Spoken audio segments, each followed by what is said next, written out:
class Richard Parker wrapped his hands around twin 50 caliber machine gun grips, watching a Japanese Zero dive toward his Corsair from the same angle that had killed 3 rear gunners in his squadron in the past 6 weeks. 24 years old, 8 months as a rear gunner, 17 combat occasions, 0 confirmed kills. The Japanese had launched 32 Zeros that morning to intercept the American bomber formation. The first rear gunner Parker replaced was Aviation Machinist second class David Martinez, September 14, 1943. Martinez had followed the manual perfectly, aimed directly at attacking Zeros, led them by half a wingspan exactly as taught at Pensacola. His tracers passed behind every time. A Zero came from 9 o'clock level. Martinez fired 4 bursts using proper deflection technique. All 4 missed. The Zero's 20mm cannon rounds punched through the Corsair's fuel tank. Martinez died in the explosion before his pilot could even call for help. The second was Aviation Machinist's mate 3rd class Tommy Wilson. October 3rd. Wilson tried modifying the technique on his own, led targets by 2 wingspans instead of half. Still couldn't connect. Watched his tracers arc into empty sky behind every Zero that attacked. When a Zero made a head-on pass, Wilson fired desperately. The Zero pilot knew Wilson couldn't hit him, pressed the attack to 200 yards. Cannon fire shredded the Corsair's engine. Wilson's aircraft went down, trailing smoke. They never found his body. Aviation Machinist's mate 2nd class James Coe died October 27th. Same story. Proper technique, perfect form. 0 kills. Then a Zero he couldn't hit killed him.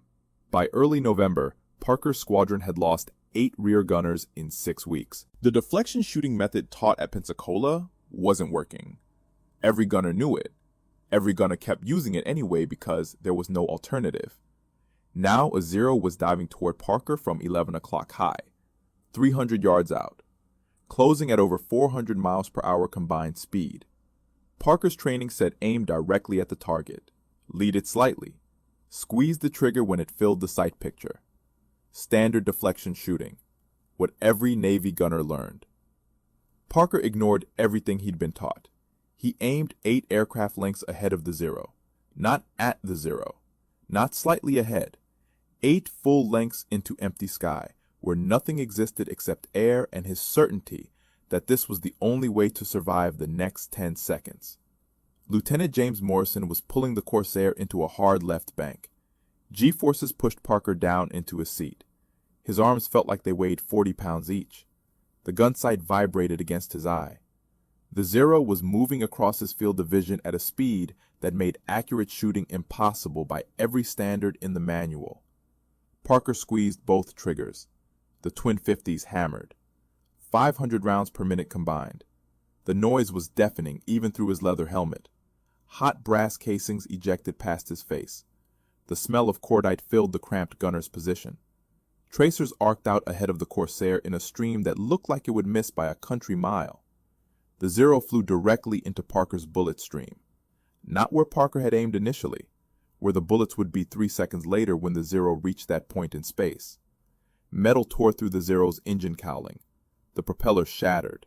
Black smoke erupted. The Zero rolled inverted and spiraled toward the ocean 4 miles below. Morrison's voice crackled over the intercom. "What the hell kind of shooting was that?" Parker didn't answer immediately. His hands were shaking. Not from fear, from the realization that he'd just done something that contradicted every hour of gunnery training he'd received. He'd aimed at a point in space where the target wasn't, where the target would be. And it had worked. The Corsair continued its patrol over Rabaul. The Japanese air base was heavily defended. American bombers were hitting the harbor and airfields below. Parker's squadron was providing fighter cover, which meant more Zeros would be coming, and Parker would have to decide whether to trust his training or trust what he'd just discovered. 3 minutes later, 2 more Zeros appeared at 10 o'clock level. Morrison saw them and called it out. Parker rotated his gun position. Standard Navy procedure was to aim at the aircraft and lead it by half a wingspan for every 100 knots of crossing speed. Simple formula, easy to remember. Completely useless when the target was maneuvering and the shooting platform was also turning. Parker made a calculation that wasn't in any manual. The Zeros were closing at roughly 200 knots combined speed. His bullets would take roughly 1 second to reach engagement range. That meant he needed to aim 10 aircraft lengths ahead, not half a wingspan, 10 full aircraft lengths. He aimed into empty blue sky again, squeezed the triggers. The 50s roared. Tracers reached out. The lead Zero flew through the bullet stream exactly where Parker had predicted. The cockpit canopy shattered. The Zero nosed down, trailing smoke. The second Zero broke hard right and disappeared into cloud cover. Morrison's voice came over the intercom again.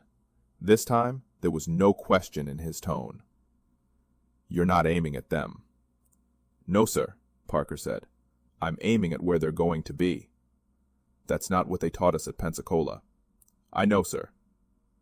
Morrison was quiet for 5 seconds. Then he said something Parker would remember for the rest of his life. "Keep doing it." Before we continue, if you're finding this story compelling, please like this video and subscribe to the channel. It helps us share more untold histories like this one. Now, let's continue with Parker's mission. The patrol lasted another 40 minutes. Parker got 3 more firing opportunities. He used his new method each time, aiming ahead, leading the target by what felt like an impossible amount. 2 more Zeros went down. 1 broke off smoking. Morrison brought the Corsair back to the carrier with bullet holes in the tail and a gunner who'd just rewritten the rules of aerial deflection shooting without knowing he was doing it. What Parker didn't know yet was why his method worked when the official doctrine failed. The deflection shooting problem wasn't new in 1943. It had been killing American aircrews since Pearl Harbor. The official Navy gunnery manual, issued in 1942, dedicated 12 pages to deflection shooting theory, diagrams showing lead angles, tables calculating sight pictures based on target speed and crossing angle, mathematical formulas that worked perfectly on paper and failed catastrophically in combat. The fundamental issue was speed. A Japanese Zero could turn tighter and maneuver faster than almost any American aircraft in the Pacific theater. Maximum speed, 330 miles per hour.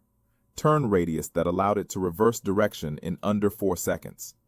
When a Zero pilot wanted to evade, he didn't fly straight. He pulled hard turns, climbed, dove, changed direction constantly, which meant the deflection calculations in the Navy manual became worthless the moment combat started. American gunners were trained on a system developed before the war: static targets, predictable flight paths, the assumption that enemy aircraft would fly relatively straight during engagement. That assumption killed men. Between December 1941 and October 1943, American forces in the Pacific lost over 800 aircraft to Japanese fighters. Many of those losses happened because American gunners couldn't hit maneuvering targets. The standard deflection method taught at every naval air station was simple: estimate the target's speed, estimate the crossing angle, use a mental calculation to determine lead, aim that distance ahead of the target, fire. In theory, the bullets and the target would meet at the same point in space. In practice, by the time the bullets arrived, the Zero had already changed direction. The problem was worse for rear gunners like Parker. They were shooting from a moving platform that was also maneuvering.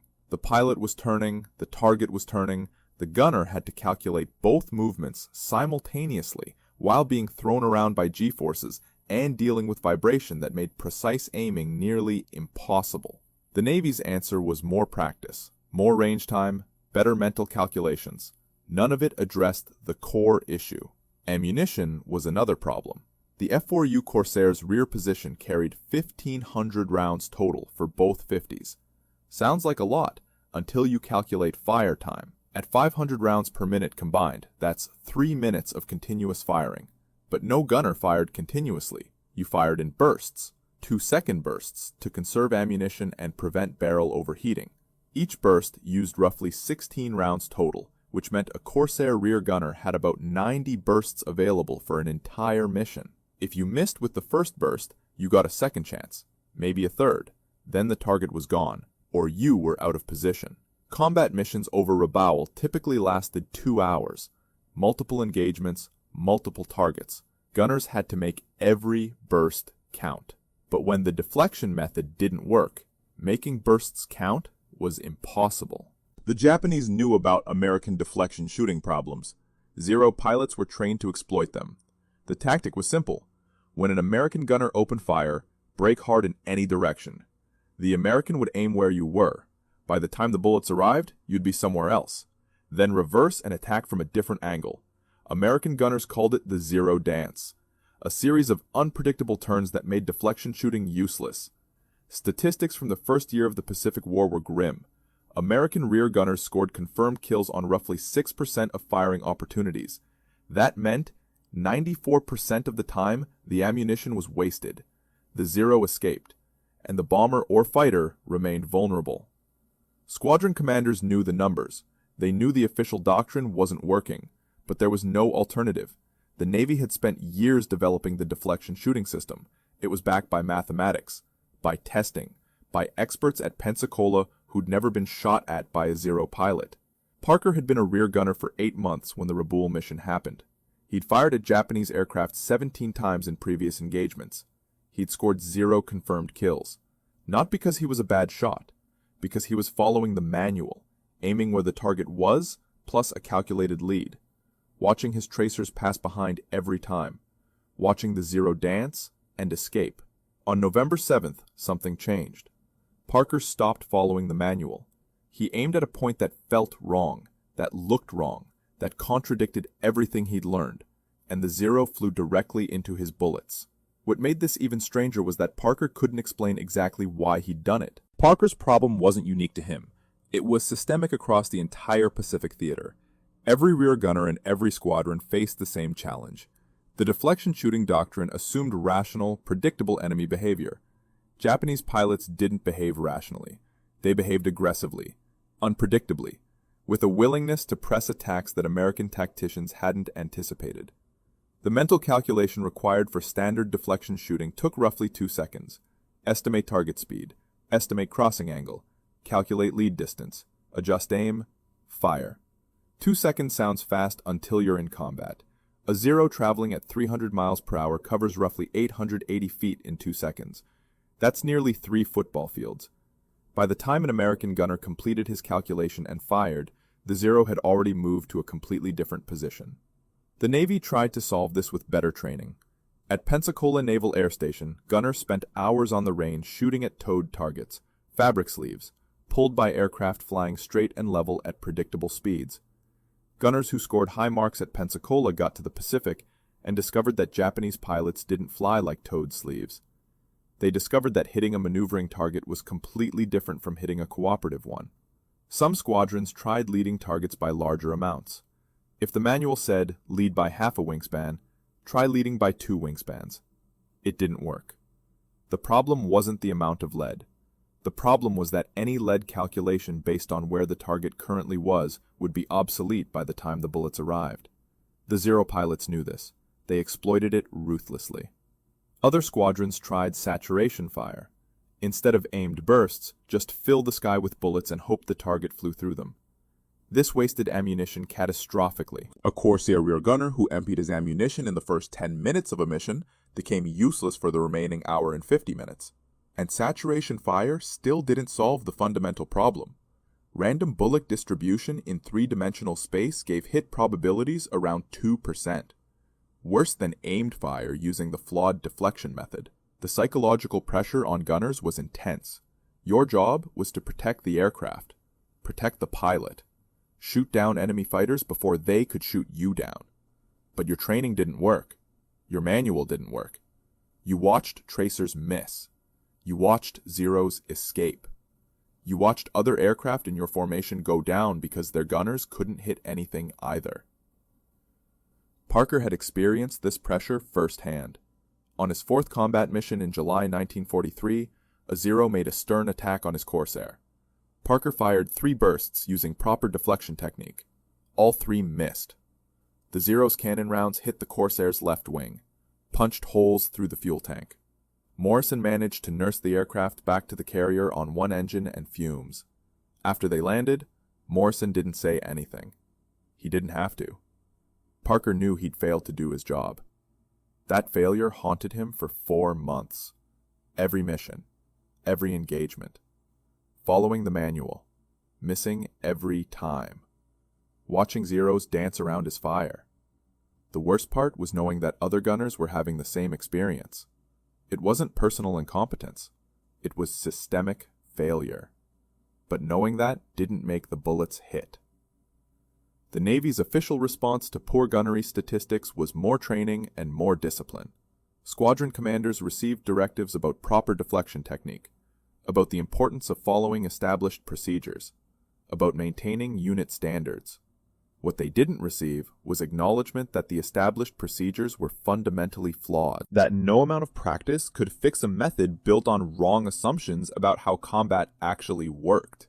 Some gunners started developing their own methods through trial and error, aiming by instinct, leading by feel rather than calculation. Most of these experiments failed. A few showed promise, but the gunners couldn't articulate what they were doing differently. They just knew that sometimes it worked. Sometimes the bullets connected. Not often enough to prove anything, just often enough to suggest there might be a better way. Parker's accidental discovery on November 7th was different. It wasn't instinct. It wasn't random experimentation. It was a specific, repeatable technique that produced immediate results. He'd aimed 8 to 10 aircraft lengths ahead. The bullets and target met perfectly. 3 times in one mission. What made this crisis worse was that Parker had no idea if he could do it again. The next mission came 3 days later. November 10th, 1943. Bomber escort over Bougainville. Parker's Corsair was part of a 12-aircraft formation protecting B-24 Liberators hitting Japanese supply dumps. Morrison briefed him before takeoff. If we see Zeros, use whatever you did last time. Don't care if it's not in the manual. Just do it. Parker climbed into the rear gunner position with his stomach in knots. The first engagement had felt like luck, like an accident that happened to work. Now Morrison wanted him to do it deliberately, to aim at empty sky and trust that Japanese aircraft would fly into his bullets. The rational part of his brain said this was insane. The part that had watched 3 Zeros go down said maybe insane was what worked. They reached the target area at 0900 hours. The B-24s began their bombing run. Anti-aircraft fire filled the sky. Black puffs of smoke that looked harmless from a distance but could shred an aircraft if you flew through them. Then Morrison's voice came over the intercom. 4 Zeros, 2 o'clock high, coming down fast. Parker rotated his guns. Saw the Zeros diving from 15,000 feet. Steep angle, high speed. The kind of attack that gave gunners maybe 5 seconds to react. His training said, wait until they're closer. Get a better sight picture. Make the deflection calculation carefully. Parker aimed 12 aircraft lengths ahead of the lead Zero. Didn't calculate. Didn't measure. Just estimated where that aircraft would be in 1.2 seconds based on its dive angle and speed. Squeezed the triggers. The 50s hammered. His shoulder pressed against the gun mount. The noise was overwhelming. Tracers reached out into empty sky ahead of the diving Zero. The Zero flew through the bullet stream. The canopy exploded. The aircraft nosed over into a vertical dive. Smoke trail all the way down to the jungle below. Parker swung his guns to the second Zero. Aimed even farther ahead because this one was turning while diving. Fired. The Zero's left wing separated from the fuselage. The aircraft tumbled out of control. Morrison's voice. You just got 2 in under 10 seconds. Parker's hands were locked on the gun grips. He was breathing hard. Sweat ran down his face inside the leather helmet. The smell of cordite was so thick it burned his throat. His arms ached from the recoil. But he'd done it again. Deliberately. Not by accident. By aiming at a point that shouldn't work, but did. The other 2 Zeros broke off the attack. Standard Zero tactic when surprised. Disengage, regroup, try from a different angle. Parker watched them climb back to altitude. His ammunition counter showed he'd used roughly 200 rounds. Still had 1,300 left. Plenty for more engagements. But more importantly, he'd proven the method wasn't luck. The bombing run continued. The B-24s dropped their loads and turned for home. The Zeros came back. 6 of them this time, attacking from multiple angles. Classic Japanese coordinated assault. Parker engaged 3 of them in the span of 40 seconds, got 1 confirmed kill, damaged another badly enough that it broke off trailing smoke, missed the third because he'd miscalculated the lead distance. That miss was important. It told Parker the method had limits. Aiming far ahead worked when you estimated correctly, when you read the target's speed and trajectory right. Get it wrong, and you missed by even more than the old method. The new technique wasn't foolproof. It was just better. Much better. Maybe 60% hit probability instead of 6%. Morrison brought the Corsair back to the carrier at 11:30 hours. 5 Japanese aircraft confirmed destroyed or damaged out of Parker's gun position in one mission. The best single-mission gunnery performance in the squadron's history. When they landed, the squadron commander was waiting on the flight deck. He wanted to know what Parker was doing differently. Parker tried to explain. The commander listened, frowned, said it contradicted everything in the manual. Parker agreed. The commander looked at Morrison. Morrison shrugged and said, "It works." The commander's response was predictable. He said he'd pass the information up the chain of command. Let the experts at Pensacola evaluate it. Meanwhile, Parker should stick to standard deflection shooting doctrine. Use proven methods. Don't experiment with unverified techniques that might be dangerous. Morrison waited until the commander walked away. Then he looked at Parker and said one word. Ignore him. But it worked. The reason Parker's method worked came down to 3 things: bullet flight time, human reaction time, and the fact that Japanese Zero pilots flew aggressively rather than defensively. Standard deflection shooting assumed bullets arrived instantly. They didn't. A .50 caliber round fired from a Corsair rear gun position had a muzzle velocity of roughly 2,800 feet per second. Fast, but not instantaneous. At typical engagement ranges of 300 to 500 yards, the bullet needed between half a second and a full second to reach the target. That half second was everything. During that half second, a Zero traveling at 300 miles per hour covered 220 feet. That's 73 yards, nearly 3/4 of a football field. The old deflection method told gunners to aim slightly ahead, maybe 10 or 20 feet, which meant by the time the bullets arrived, the Zero was 70 feet beyond where the gunner had aimed. Miss. Every single time. Parker's method fixed this by aiming where the Zero would actually be when the bullets arrived, not where it was, not slightly ahead, all the way ahead, 8 to 12 aircraft lengths, depending on range and crossing speed. It looked wrong, it felt wrong, but it was mathematically correct in a way the Navy manual wasn't. The second factor was reaction time. When a gunner saw a Zero and decided to fire, his brain needed roughly 1/4 of a second to send the signal to his trigger finger. His muscles needed another 1/10 of a second to actually squeeze the trigger. The guns needed a fraction of a second to begin cycling. All of that added up.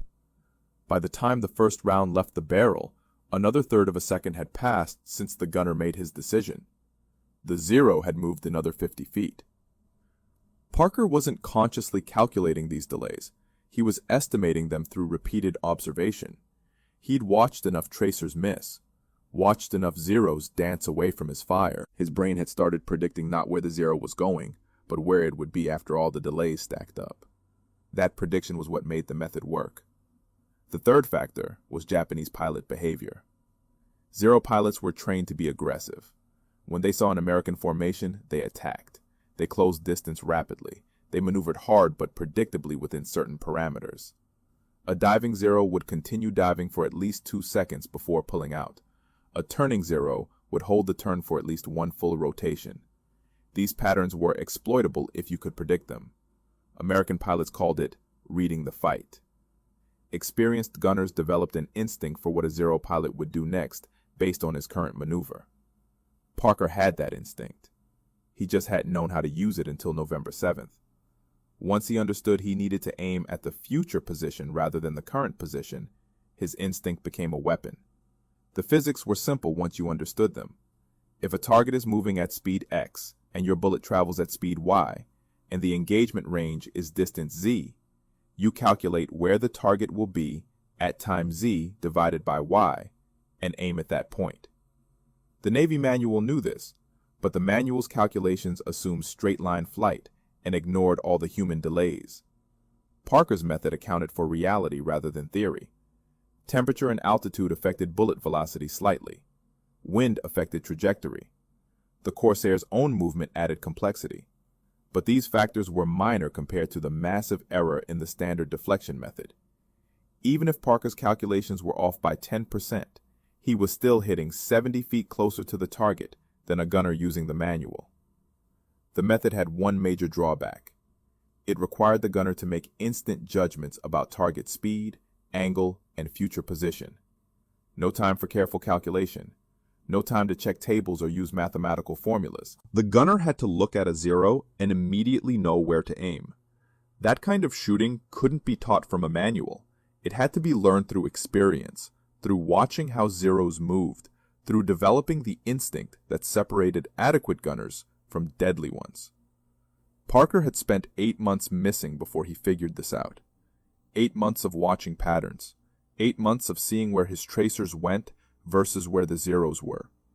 All that failure had taught him what success required. He just hadn't known it until the moment he aimed at empty sky and watched a zero fly into his bullets. But survival required more than one gunner using a better method. The first person Parker taught was Aviation Machinist's mate second class Tommy Chen, another rear gunner in the squadron. Chen had been shooting at zeros for 6 months with 0 confirmed kills. He was frustrated, considered himself a failure. The night after Parker's second successful mission, they were in the ready room aboard the carrier. Chen asked how Parker was suddenly hitting everything. Parker explained the method. Aim way ahead, not at the zero, at where it's going to be. Chen looked skeptical, said it sounded impossible. Parker took him up to the flight deck after dark, used his hands to demonstrate. The zero is here now. Your bullets need 1 second to arrive. In 1 second at 300 miles per hour, the zero moves this far, so you aim here. Chen stared at the distance Parker was indicating. That's like aiming at nothing. That's exactly what it is, Parker said. You aim at empty sky and trust the math. Chen flew his next mission 2 days later, November 13th. Escort mission over Rabaul again. He used Parker's method, got his first confirmed kill, a zero that flew directly through his bullet stream, exactly where Chen had aimed. When Chen landed, he found Parker and said 3 words. It actually works. Word spread through the squadron faster than official orders ever did. Gunner to gunner, between missions, in the ready room, on the flight deck during maintenance. Parker became an unofficial instructor. He'd draw diagrams on scrap paper, use his hands to show distances, explain how to estimate where a zero would be based on its current speed and heading. Not everyone believed it. Aviation Machinist mate first class Robert Hayes said it contradicted everything he'd learned at Pensacola. Said the Navy wouldn't teach wrong methods. Parker showed him the statistics. 6% hit rate with the manual, 60% with the new method. Hayes tried it anyway.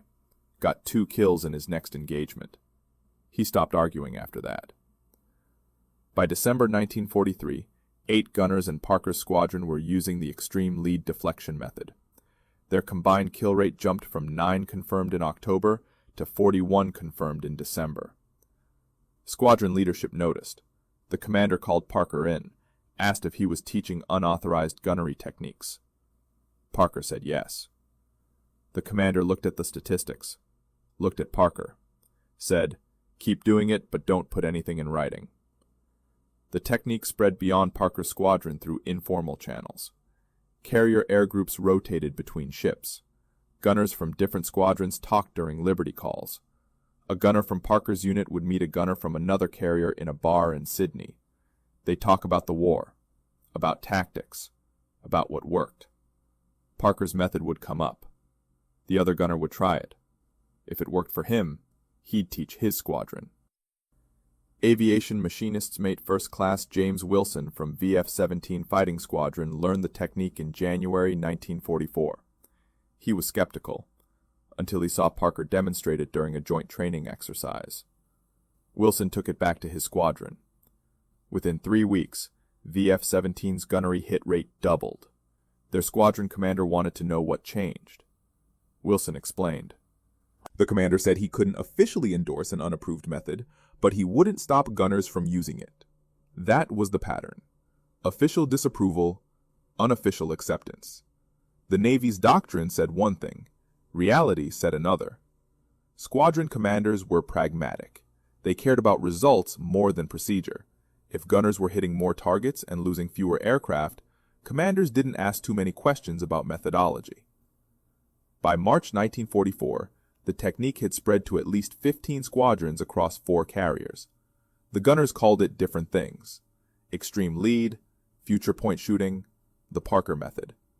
Nobody called it by an official name because it didn't have official recognition. It was gunner knowledge, passed from experienced shooters to new ones, taught in ready rooms and on flight decks. Never mentioned in after-action reports or official training materials. The spread was organic. No formal instruction, no standardized training program. Just combat-proven results shared through the network of men who actually did the shooting. It worked because the men teaching it had used it successfully, had watched Zeros fall, had survived when using the old method might have killed them. Some squadrons developed their own variations, leading by 12 aircraft lengths instead of 8, adjusting for altitude effects on bullet drop, using different estimation methods for head-on versus crossing shots. The core principle remained the same. Aim where the target will be when the bullets arrive, not where it is now. By mid-1944, the technique had reached squadrons in the Central Pacific, the South Pacific, and as far west as the Philippines. Japanese pilots noticed the change by April 1944. American rear gunners, who had been easy to evade 6 months earlier, were suddenly hitting with disturbing accuracy.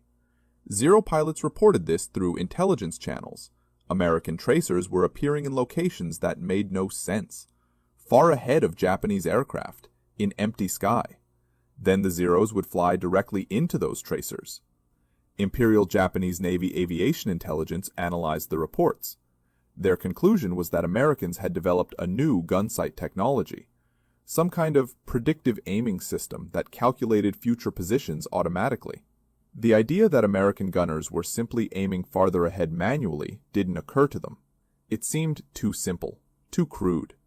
The Japanese assumed advanced technology because that's what they would have developed. This misunderstanding led to flawed countermeasures. Japanese pilots were told to make their maneuvers more unpredictable, change direction more frequently, vary speeds more radically. The theory was that unpredictable movement would confuse the American predictive gun sights, make the calculations fail. In practice, this made Zero pilots easier to hit, not harder. The reason was timing. When a Zero pilot made random direction changes every half second, he was actually making his future position more predictable, not less. A sharp turn meant the Zero would be in that turn for at least 1 full second, due to physics and aircraft limitations.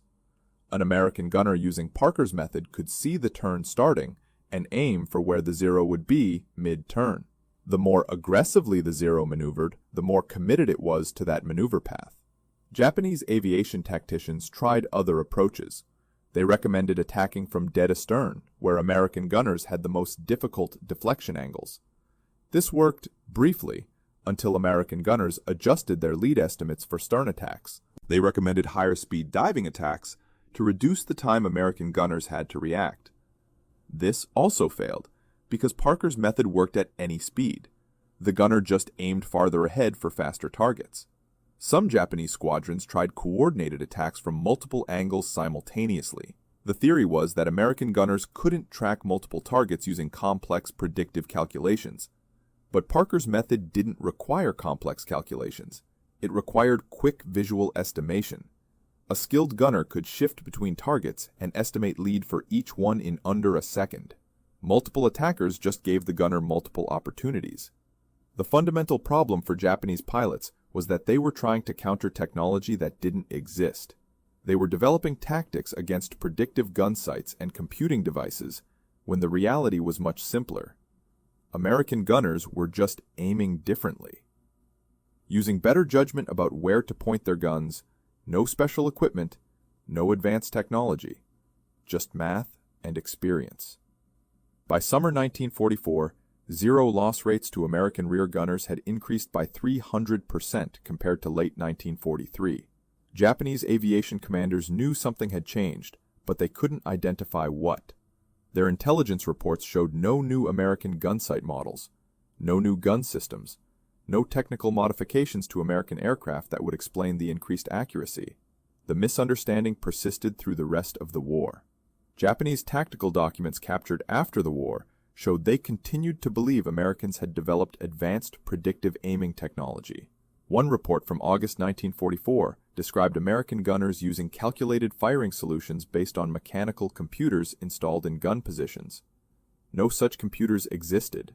The report was describing Parker's method, but interpreting it through a lens of assumed technological superiority. Japanese pilot training never adapted to counter the actual technique. They continued teaching evasion tactics designed to confuse predictive technology, rather than tactics to counter improved human judgment. They taught random maneuvers when steady flight with sudden brakes would have been more effective. They taught high-speed attacks when medium-speed attacks from unexpected angles would have given gunners less time to estimate lead. The irony was that the solution was simple. If Japanese intelligence had captured an American gunner and interrogated him properly, they would have learned the truth. Aim farther ahead. That's the whole secret. No technology, no computers, just different aiming points. But that never happened. The few American gunners who were captured either didn't know about Parker's method or didn't explain it in ways Japanese interrogators understood. The tactical advantage this created was enormous. American bomber formations that had been losing 10 to 15% of their aircraft to zero attacks in late 1943 were losing 3 to 5% by mid-1944. Part of that improvement came from better fighters escorting the bombers. Part came from declining Japanese pilot quality as experienced aviators were killed faster than they could be replaced. But a significant portion came from rear gunners who were simply shooting more accurately. The fundamental problem for Japanese pilots was they were fighting an enemy they didn't understand. Parker's deflection shooting method didn't receive official recognition until after the war ended. The Navy conducted a comprehensive study of gunnery effectiveness in 1946. They analyzed combat reports from every carrier squadron in the Pacific. The data showed that squadrons using extreme lead deflection had 3 times the kill rate of squadrons using standard doctrine. The study concluded that unauthorized field modifications to shooting technique had contributed significantly to American air superiority in the final 2 years of the war. By that point, it didn't matter. The method had already been integrated into combat practice across the fleet. Post-war gunnery training at Pensacola was quietly modified. Instructors started teaching larger lead angles. The official term became dynamic deflection shooting. The manual still didn't mention Parker by name, but the techniques described were exactly what he'd discovered over Rabaul in November 1943. The principles spread beyond Navy gunners. Army Air Force tail gunners in B-17s and B-24s adopted similar methods for engaging German fighters over Europe. The same physics applied. BF-109s and FW-190s maneuvered aggressively, just like Zeros. Bullets still took time to reach their targets. Aiming at future positions still worked better than aiming at current positions. By early 1945, the technique was standard practice across all American air gunner positions. Korea brought the method into the jet age. MiG-15 fighters were faster than anything from World War II, 300 miles per hour faster. The lead distances required were even more extreme. Gunners had to aim 15 to 20 aircraft lengths ahead, but the underlying principle remained unchanged. Predict where the target will be, aim there, fire. American gunners who'd learned the technique fighting Zeros adapted it for fighting MiGs. The method scaled with technology. Vietnam presented different challenges: helicopters instead of fighters, ground fire instead of aerial combat. But the deflection principle applied to any moving target. Door gunners engaging trucks on the Ho Chi Minh Trail used extreme lead deflection. They aimed where the truck would be in 2 seconds, not where it was. The technique Parker had developed 25 years earlier in a completely different war remained relevant. Modern air combat has largely eliminated human gunners. Fighter aircraft use radar-guided missiles. Bombers rely on electronic countermeasures. The few remaining gun systems are computer-controlled. The computers calculate deflection automatically. Lead angles, bullet flight time, target velocity. Everything Parker did mentally in half a second, computers now do in milliseconds. But the underlying mathematics are identical. The computers use Parker's principle. They just execute it faster. Richard Parker survived the war. He flew 43 combat missions as a Corsair rear gunner, credited with 17 confirmed kills and 9 probables. He was promoted to Aviation Chief Machinist Mate in January 1945.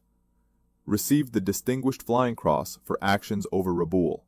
The citation mentioned exceptional gunnery accuracy. It didn't mention that he'd invented a new shooting method. After the war, Parker returned to Sacramento, California. He worked as an aviation mechanic for Pacific Airlines for 32 years. Married, had 2 daughters. He rarely talked about the war except with other veterans who understood. The deflection shooting technique he developed became so standard that most gunners who used it never knew where it came from. They just knew it worked. Parker died in 1991 at age 70. His obituary mentioned his Navy service. It didn't mention that thousands of American aircrew had survived because of a method he'd discovered by aiming at empty sky. The principle he'd proven over Rabaul Harbor continues to influence how military forces think about engaging fast-moving targets. Not through technology, not through better equipment, but through better understanding of how bullets and targets move through space and time. 17 confirmed kills, hundreds of gunners taught, thousands of lives saved. All because one machinist mate ignored the manual and trusted his judgment about where zero would be instead of where it was. If this story moved you, hit the like button and subscribe for more untold stories from World War II. And we'd love to hear from you. Leave a comment below telling us where you're watching from. Our community spans from Texas to Tasmania, from veterans to history enthusiasts. You're part of something special here. Thank you for watching, and thank you for keeping these stories alive.